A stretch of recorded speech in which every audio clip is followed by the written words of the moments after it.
Let's hop in. We got her. We're good to go. All right, here it is. Momo time. Ramona Shelburne, ESPN, joining us here on 95.7 The Game. Willard and Dibs. Hey, Ramona, thanks for doing it. What do you think's going to happen from the league here? I thought when I saw it, like, he held on to that chokehold pretty long time. Like, when I saw it, I thought, 2-3 games.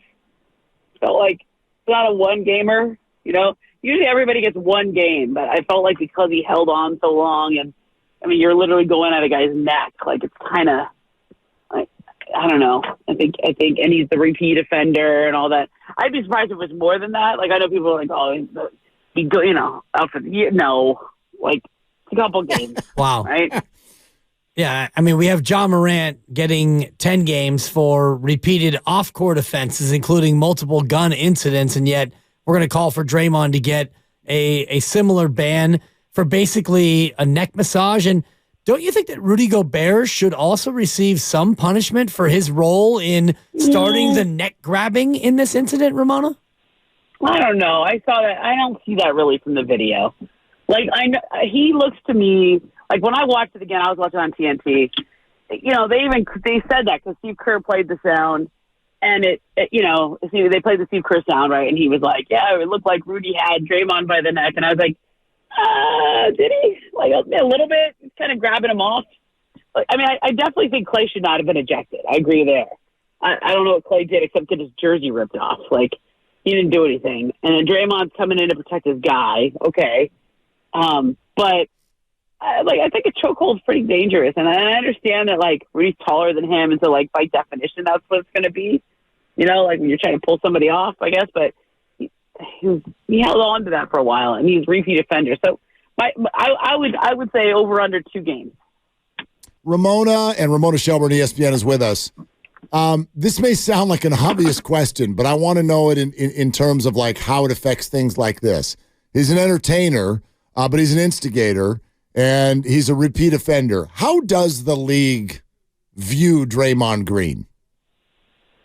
I mean, I think that the repeat offender thing really matters. That it's like, you know, you and I, like, if we get in trouble for the same thing over and over, like, Mark, when you and I used to host together in LA, right? I was like always cutting it close, always a little late, like always, like, you know, and that was like a thing, right? Coming down in LA, and I was like, Ramona, you got to work on this. You got to, like, stop this, you know? And I don't do that anymore because it was a problem, right? Like, if something is like a thing that you're always getting in trouble for, like, you have like less patience. Like, you can't just be like, oh, really bad traffic today. You're like, no, dude, you're just always late. You know, like, you can't. Right? It works in LA, though. It's kind of the LA culture. It's like you could just say that every time. Like, you can't. No, that's true if it's every day. The 405 or the 10. That's right. You put a the in front of the freeway. And you're like, the 170 was awful today, Mark. I mean, I'm telling you. Oh, man, hitting all the lights today. It only works once or twice, you know? Right.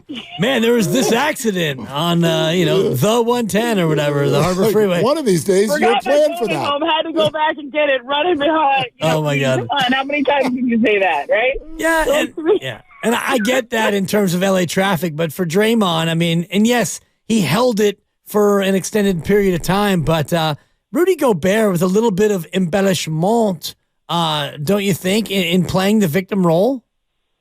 I don't know. I don't know how it feels to get choked out. Yeah. I don't know that feeling. Like Draymond's a big dude, you know, and he had him up by the chin. Like, you're talking about his eyes bugging out a little bit. Yes, all that. Yeah. Yeah. I mean, probably, but like, your teammate does that all the time. You know, Chris Paul's really good at that, right? Know that. And now we have to defend it because now we love Chris Paul. Now he's wearing a Not my CP3, Ramona. No, not my guy. Come on. Ramona, he got choked. Like, it's kind of bad. It's like, it had to hurt a little bit. What about what Rudy said after the game, insinuating that Draymond wanted out because Steph wasn't playing? What'd you make of that? Buy that at all. Draymond is not the kind of guy who wants out. What I do buy is that the history of beef between these two guys is long, and it goes all the way back to Defensive Player of the Year awards. Draymond has never had the highest respect for Rudy, like the voting members of the media for this award, right? He sort of let that be known. He said things, right? And there's also the playoff history. I think when they would play the Jazz, like the Warriors small ball lineups would just scheme him off the floor, like you couldn't even play him. And I think Gobert, I mean, and I think that like that competitiveness between those two guys, that's a long, deep one. And I think Rudy felt disrespected by Draymond for a number of years. Draymond doesn't, has a lack of respect for Rudy, I think. I mean, you're just hearing them talk and play and all the things they said. And then obviously Rudy with the answer yesterday. That's a heck of a thing to say about a competitor, though, to say he didn't want to be out there because Steph's not there. I thought that was crossing the line. I think there's no way a competitor like Draymond would ever do that. Yeah, I'm glad to hear you say that because I've seen stats about how many times he's been ejected when Steph hasn't been on the court, and people are trying to connect dots. But Draymond Green gets ejected no matter who else is out there. He runs hot. And I want to ask you about what Mark said about Draymond as an entertainer, quote unquote. And the league, they clearly enjoy the Draymond brand to the extent that we talk about him. People want to watch him for whatever reason. Does that help to maybe reduce the suspension, the fact that people actually kind of want to see the Draymond act? I don't think it helps to reduce it. I think it puts him in the crosshairs even more. I mean, look, I've covered a lot of these guys. He's not the first guy that kind of runs afoul of the league office. It's like, there's Ron Artest, or the artist formerly known as, right? And there's Dennis Rodman, and there's guys who've always kind of Matt Barnes. He gets technicals for being Matt Barnes, right? But I think it's like, Draymond. I mean, has he done a podcast yet? Has he gone live? Don't think so. I haven't seen it. Don't think so. No. I mean, I've been waiting for it. I know. Right? That's like I feel like it's like his reality TV confessional. It's like after every game. It's amazing. I mean, I think Draymond is overall very good for the league. The league appreciates his entertainment. So do the Warriors. If the Warriors were worried about it, would they have given him a 4-year, $100 million contract? No. Like, those guys ride with Draymond Green, and sometimes that means riding with him when he goes a little too far. That's just kind of life in that world now. Like, he just, crosses the line. I mean, when you, like, that definition is like, where's the line? Like, I'll know it when I see it. I mean, I think the line was probably not, it was not just that he got him by a chokehold. Like, if you get a chokehold and then you let go, I don't think you get suspended. Because a chokehold to a 7-footer when you're 6'8" or whatever Draymond is, like, that's just kind of physics, right? Like, that's where his hand is, and you're trying to get leverage, like that's. But like that, and then you realize, like, oh man, I got him up under the neck. Like, I would probably let go, but Draymond did not let go. He held on for a really long time, which is where the line was crossed. And like, I don't know, when I saw it, I was like, oh, that's gonna be a couple games, right? Like, Yep. Like there it went. So I'd be surprised if it was longer than 2 or 3. 3 would be really surprising to me, but 2, still right? Yep. I'm with you. Ramona Shelburne, ESPN. Ramona, saw your comments on ESPN yesterday, or maybe it was the day before, with regard to Chris Paul maybe being in the starting lineup more. Expand on that. Well, remember when they moved him to the bench, or it was even in training camp, and they were like, well, it's not about who's starting, who's coming off the bench. We have 6 starters. Okay, that's nice. But then moved to the bench, and it's sort of like, I mean, up until yesterday, he'd been just on the bench.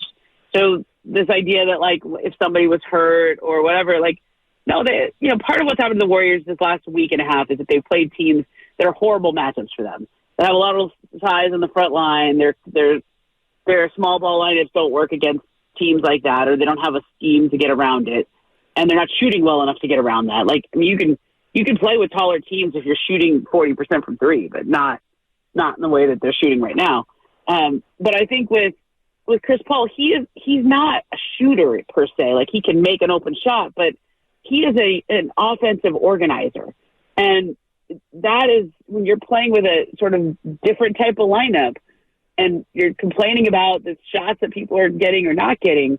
Like, cause, I mean, Steph's quote was basically like, I'm not getting over, we got to get better quality of shots. Like, that's kind of what you got Chris Paul to do. Now, whether he can do that with the starters by starting or by just staggering minutes.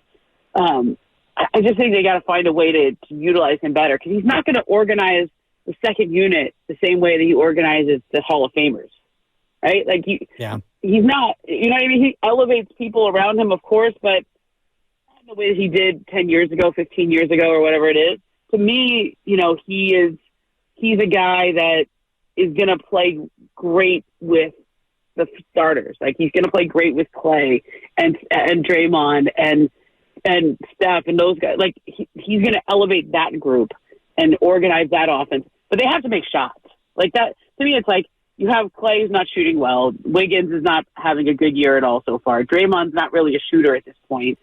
So now there's just not enough spacing there, and I understand why they moved Chris Paul to the bench. It makes sense. He's not he's not your typical microwave off the bench 6-man. Right? Does that make sense? Like usually when you have a 6-man, it's like Jamal Crawford, okay, who's going to come in, or Ginobili, who's going to come in and just he can create his own offense. He can create.